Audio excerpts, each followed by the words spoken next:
NTV निष्पक्ष, सत्यता की कसौटी। 10वें अंतर्राष्ट्रीय योग दिवस पर सीएम योगी आदित्यनाथ ने राजभवन में योगाभ्यास किया। उनके साथ राज्यपाल आनंदीबेन पटेल ने भी योगा किया। सीएम योगी ने कहा कि योग सभी को करना चाहिए और सभी के लिए है, इसमें कोई भेदभाव नहीं होना चाहिए। योग मानवता के अनुकूल है, जो पूरी मानवता के कल्याण के मार्ग को प्रशस्त करता है। इसके साथ यदि हम जुड़ते हैं और संपूर्ण मानवता को जोड़ते हैं तो ये पूर्वजों और विरासत के प्रति हमारी सच्ची श्रद्धा होगी। उन्होंने आगे कहा, जब हम धर्म की बात करते हैं तो धर्म के दो सामने दिखते हैं। एक है इस लोक में विकास के लिए, खुशी और खुशहाली के लिए, ईज ऑफ लिविंग के लिए कार्य करना। दूसरा है जन्म के बाद मोक्ष की प्राप्ति हो, यानी धर्म के दो हित भारत की ऋषि परंपरा ने हम सबको बताए हैं। योग भी हम सबको उसी परंपरा के साथ जोड़ने का काम करता है। बालक हो, युवा हो, अधेड़ हो या फिर बुजुर्ग हो, सभी योग का अभ्यास करके खुद को शारीरिक और मानसिक रूप से स्वस्थ रख सकते हैं।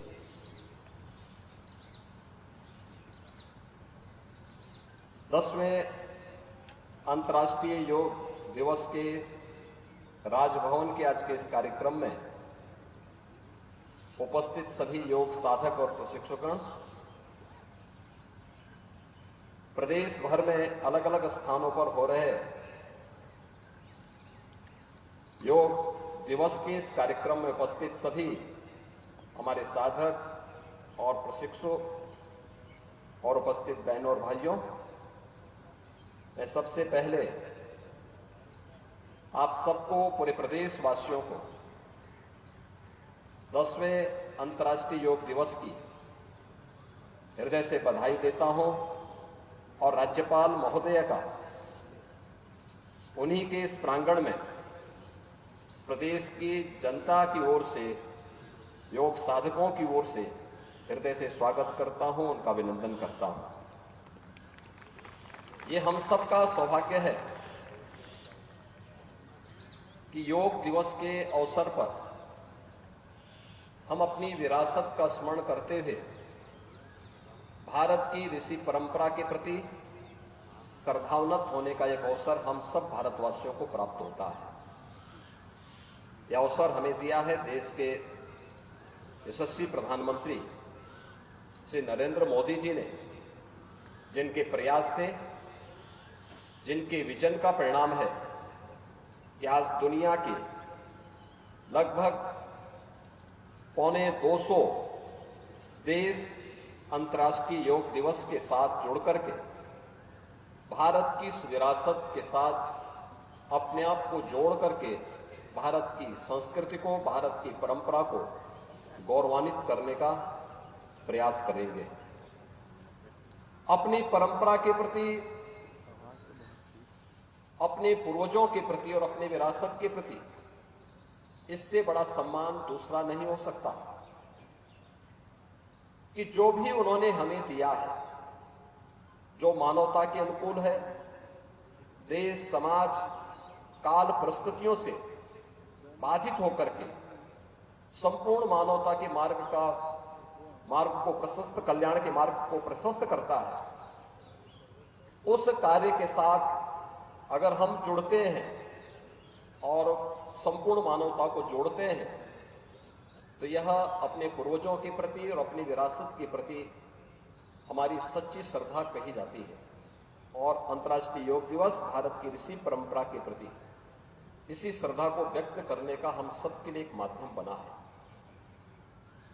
आज स्वयं आदरणीय प्रधानमंत्री जी भारत के मुकुट कश्मीर में श्रीनगर के डल झील पर हजारों योग साधकों के साथ योग के इस कार्यक्रम में उपस्थित हैं।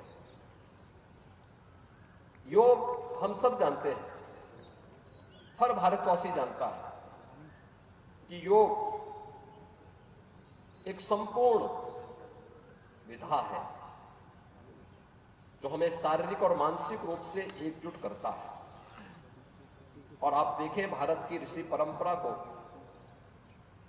कितना उन लोगों के पास एक दूरदृष्टता थी, किस रूप में उन्होंने समाज को जोड़ा, धर्म को योग के साथ जोड़ने का एक अभिनव प्रयास किस रूप में हुआ। जब हम धर्म की बात करते हैं तो धर्म के दो हेतु हम सबके सामने देखने को मिलते हैं। एक है इस लोक में सांसारिक उत्कर्ष यानी विकास के लिए, खुशी के लिए, खुशहाली के लिए, ईज ऑफ लिविंग के लिए कार्य करना है। और दूसरा है कि इस जन्म के बाद मोक्ष की प्राप्ति हो। यानी धर्म के दो हेतु भारत की ऋषि परंपरा ने हम सबको बताए हैं और योग भी हम सबको उस परंपरा के साथ जोड़ने का कार्य करता है। याद रखिए, भारतीय मनीषा इसी बात को कहती है कि शरीर माध्यम खलु धर्म साधनम। तभी पूर्ण हो सकते हैं जब ये शरीर आपका स्वस्थ हो, ये काया आपकी स्वस्थ हो। काया स्वस्थ है तो मन स्वयं ही स्वस्थ हो जाएगा। तो उन सभी साधनों को पूरा करने का माध्यम हमारे लिए सबसे अच्छा क्या है? योग है। हर उम्र के व्यक्ति के लिए अलग अलग प्रकार के योग की विधाएं, वो बालक हो, युवा हो, अधेड़ हो, बुजुर्ग हो, उन सब के लिए योग की उतनी क्रियाएं हैं, उतनी विधाएं हैं। वह उसका अभ्यास करके अपने को शारीरिक और मानसिक रूप से स्वस्थ रख सकता है। और समाज या व्यक्ति या समाज और राष्ट्र अगर स्वस्थ है तो वह समुन्नत और सशक्त अपने आप ही हो सकता है, इसमें कोई संदेह नहीं। अंतर्राष्ट्रीय योग दिवस योग की जिस थीम के साथ आज पूरे देश और पूरी दुनिया के अंदर आयोजित हो रहा है, वह हमें योग सबके लिए, यानी इसमें कोई भेद नहीं है, इसमें जाति का भेद नहीं है, क्षेत्र का नहीं है, भाषा का नहीं है, देश का नहीं है, काल का भेद नहीं है। अपने अपने अनुसार इस योग की विधा के साथ हर व्यक्ति जुड़ेगा। इसलिए आज हम सब इस अवसर पर यहां पर उपस्थित हुए हैं। आदरणीय प्रधानमंत्री जी ने सामूहिक योगाभ्यास के साथ जुड़ करके हम सबको इसके लिए जोड़ने का कार्य किया है। और मेरा भी आप सभी से, प्रदेशवासियों से ही अपील होगी कि नियमित अभ्यास का हिस्सा इसको बनाएं, नियमित अभ्यास का हिस्सा बनाएं। देखें कि कैसे यह परिवर्तनकारी होगा। आप चमत्कार की उम्मीद तत्काल मत करिए, लेकिन आप इसके नियमित अभ्यास के हिस्से बनते हैं तो एक समय आपको स्वयं एहसास होगा कि जो भी समय आपने योग के लिए समर्पित किया है वह आपके स्वस्थ और दीर्घ जीवन के लिए, आपके शारीरिक और मानसिक स्वास्थ्य के लिए अति उत्तम समय रहा है। और उसमें हम लोग नियमित दिनचर्या से इस कार्यक्रम को आगे बढ़ाएंगे तो इसका हमें भरपूर लाभ प्राप्त होगा। एक बार फिर से मैं आदरणीय राज्यपाल महोदया का 10वें अंतर्राष्ट्रीय योग दिवस के अवसर पर हृदय से मैं उनका स्वागत करता हूं, उनका अभिनंदन करता हूं। पूरे प्रदेशवासियों को इस योग दिवस की हृदय से बधाई और शुभकामनाएं देते हुए अपनी वाणी को विराम देता हूं। धन्यवाद। जय हिंद। बहुत बहुत धन्यवाद माननीय मुख्यमंत्री महोदय।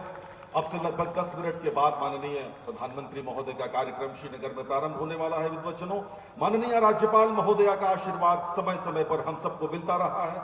जीवन के 8 दशक पार कर आज भी अपनी विलक्षण कार्यशैली से हम सबको चकित कर देने वाली उत्तर प्रदेश की माननीय राज्यपाल महोदया हम सबको आशीर्वचन देने के लिए पोडियम पर हैं। माननीय राज्यपाल महोदया।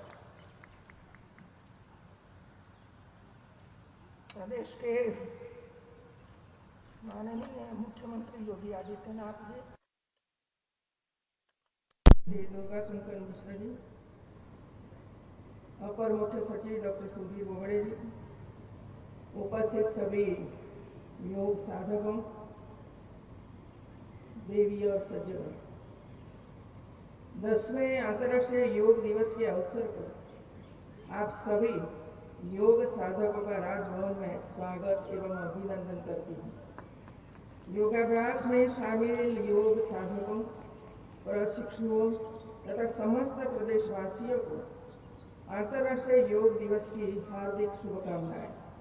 आज के इस 10वें अंतर्राष्ट्रीय योग दिवस 2024 की थीम स्वयं और समाज के लिए योग का उद्देश्य योग को एक वैश्विक आंदोलन के रूप में फैलाना तथा सामाजिक स्वास्थ्य समस्याओं और जन कल्याण के बारे में जागरूकता बढ़ाने पर ध्यान केंद्रित करना है। इसी कड़ी में मुझे बताते हुए यह प्रसन्नता है कि राजभवन द्वारा वेब पोर्टल विकसित किया गया था, जिसमें प्रतिदिन योग करने संबंधी शपथ का अभियान 14 से 18 जून तक चला।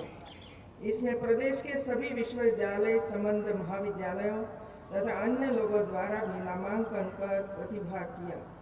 18 जून तक कुल 26,22,467 प्रतिभागियों द्वारा इस अभियान में प्रतिभाग कर शपथ ली गई और यह एक विश्व रिकॉर्ड बन गया। अंतर्राष्ट्रीय योग दिवस 2024 की थीम स्वयं और समाज के लिए योग व्यक्तिगत और सामाजिक कल्याण को बढ़ावा देने में योग की दोहरी भूमिका पर प्रकाश डालती है।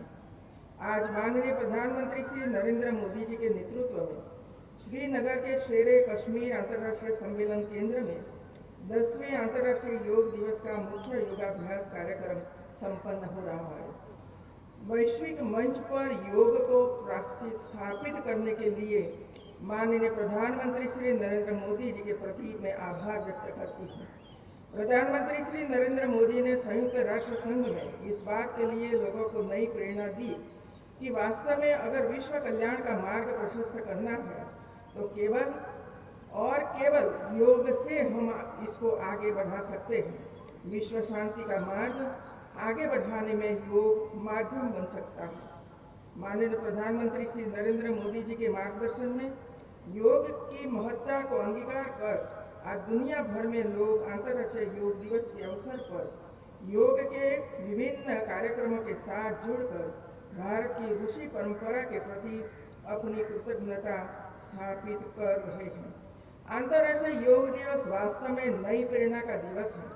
यह दिवस हमें अपनी ऋषि परंपरा की विरासत पर गर्व की अनुभूति की प्रेरणा देता है। इसमें इस बात की भी प्रेरणा है कि योग के माध्यम से हम विश्व मानवता के कल्याण तथा आने वाली पीढ़ी के उज्जवल भविष्य का मार्ग प्रशस्त करते हैं। मित्रों, योग भारतीय मनीषा की तरफ से विश्व मानवता के कल्याण के लिए दिया गया एक उपहार व माध्यम है जो शरीर और मस्तिष्क दोनों को स्वस्थ रखता है। योग मन व शरीर, विचार व कर्म, संयम व उपलब्धि की एकात्मता का तथा मानव व प्रकृति के बीच सामंजस्य का मूर्त रूप है। यह स्वास्थ्य व कल्याण का समग्र दृष्टिकोण है। भारत के विश्वगुरु बनने का समय आ गया है। योग के मामले में भारत विश्वगुरु है। भारत ने योग को अंतर्राष्ट्रीय स्तर पर पहचान दिलाई और योग के जरिए सांस्कृतिक एकता को बढ़ावा दिया। भारतीय संस्कृति से जुड़ी यह क्रिया अब विदेशों तक फैल चुकी है। हर साल अंतर्राष्ट्रीय योग दिवस मनाया जाता है और इस दौरान विश्व के लगभग 200 देशों के लोग सामूहिक रूप से योगाभ्यास करते हैं। योग एक स्वस्थ और संतुलित जीवन शैली को प्रोत्साहित करता है। ध्यान व योग मानसिक शांति देता है, जिससे सकारात्मक विचार आते हैं और लोग स्वस्थ जीवन शैली को अपनाने के लिए प्रोत्साहित होते हैं। और हमारी परंपरा में शरीर को धर्म का साधन माना गया है। किसी भी क्षेत्र का व्यक्ति, चाहे वह नौकरशाह हो, उद्योगपति हो या फिर किसान मजदूर, अपना कार्य अच्छे से तभी कर पाएगा जब उसका शरीर स्वस्थ होगा। स्वस्थ शरीर के लिए स्वस्थ मस्तिष्क भी आवश्यक है। सामान्यतः शारीरिक स्वास्थ्य के लिए हम लोग व्यायाम या एक्सरसाइज कर लेते हैं, परंतु शारीरिक स्वास्थ्य के साथ मानसिक स्वास्थ्य भी उत्तम होना चाहिए। योग ऐसी विद्या है जो स्वस्थ शरीर के साथ हमें स्वस्थ मस्तिष्क भी देता है। वास्तव में हमारी भारतीय आयुष पद्धति ऋषि परंपरा की तरफ से संपूर्ण आरोग्यता के लक्ष्य प्राप्ति हेतु मानवता के कल्याण का प्रशस्त पथ है, जिसकी ओर पूरी दुनिया आकर्षित हो रही है। और अगर हम प्राणायाम की बात करें तो प्राणायाम हमको न केवल मजबूत करते हैं बल्कि शारीरिक शुद्धि का भी माध्यम बनते हैं। इसी तरह योग के आसन न केवल हमें स्थिरता देते हैं बल्कि शारीरिक शुद्धता भी प्रदान करते हैं। योग की परंपरा के साथ अब दुनिया जुड़ती दिखाई दे रही है। दुनिया में लोगों के सामने विभिन्न प्रकार की चुनौतियां हैं। कोई शारीरिक बीमारियों से तो कोई मानसिक रूप से परेशान है। ऐसे में संपूर्ण आरोग्यता प्रदान करने की दिशा में योग की बहुत महत्वपूर्ण भूमिका है। योग तमाम वात जनित, कफ जनित, पित्त जनित विकारों से मुक्ति दिलाता है। इसलिए आसनों और प्राणायाम के महत्व को हमें समझना चाहिए। आज के समय में आप देख रहे हैं क्या स्थिति चल रही है। अनियमित जीवन शैली, फास्ट फूड एवं जंक फूड के बढ़ते प्रचलन से तनाव, ब्लड प्रेशर, शुगर आदि रोग के रोगियों की संख्या देश में बढ़ती जा रही है। एक उम्र के बाद लोग जोड़ों में दर्द की समस्या से पीड़ित हो रहे हैं। दुनिया में जाकर देखिए तो कई देशों में शुगर, बीपी आदि बीमारियों की दर 25 से 30% पहुंच चुकी है। यह एक डरावना परिदृश्य हमारे सम्मुख है। तनाव को पालने की वजह से आप देखते होंगे कि सामान्य जीवन में आपको कभी बहुत जल्दी गुस्सा आ जाता होगा। ऐसे में दीर्घ श्वास लीजिए, बहुत आराम प्राप्त होगा। धीरे धीरे करके मन शांत होता दिखाई देगा। अनावश्यक तनाव व गुस्सा कई बार बड़ी घटना का कारण बन जाता है। योग इन सभी को नियंत्रित करने का माध्यम है। मैं आप सभी से आग्रह करती हूँ कि केवल आज के अवसर पर ही नहीं बल्कि प्रतिदिन योग को अपने जीवन में शामिल करें। हर दिन योग करके आप खुद को फिट रखने के साथ साथ स्वस्थ भी रह सकेंगे। योग खुद से जुड़ने का एक उत्तम मार्ग है। योग 0 बजट वाला दुनिया का सबसे पहला खेल इंश्योरेंस भी है।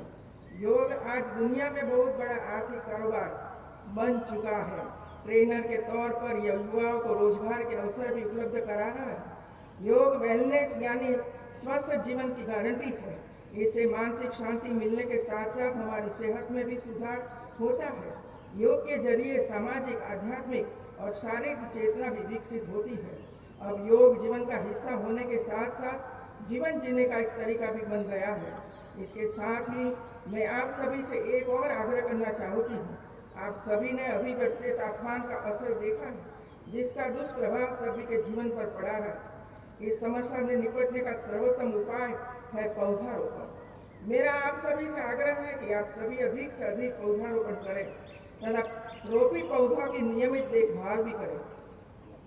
आपके द्वारा रोपित किए जाने वाले पौधों से आपकी आने वाली पीढ़ी अनेक प्रकार से लाभान्वित होगी और आपके प्रति कृतज्ञ होगी। प्रधानमंत्री जी द्वारा एक पौधा माँ के नाम अभियान प्रारंभ किया गया है। मेरा आप सभी से आग्रह है कि अपने प्रिय लोगों के नाम एवं स्मृति में पौधा रोपित करें और उसकी देखभाल भी करें। अंत में मैं एक बार पुनः आप सभी को 10वें अंतर्राष्ट्रीय योग दिवस की बधाई देती हूँ। आप सभी योग को अपने जीवन में आत्मसात करें और सर्वे भवन्तु सुखिनः सर्वे सन्तु निरामया की कामना करते हुए अपनी शुभेच्छा प्रदान करती हूँ। जय हिंद। देश विदेश की ताज़ा खबर पाने के लिए हमारे चैनल NTV निष्पक्ष को सब्सक्राइब करें व बेल आइकन दबाना ना भूलें।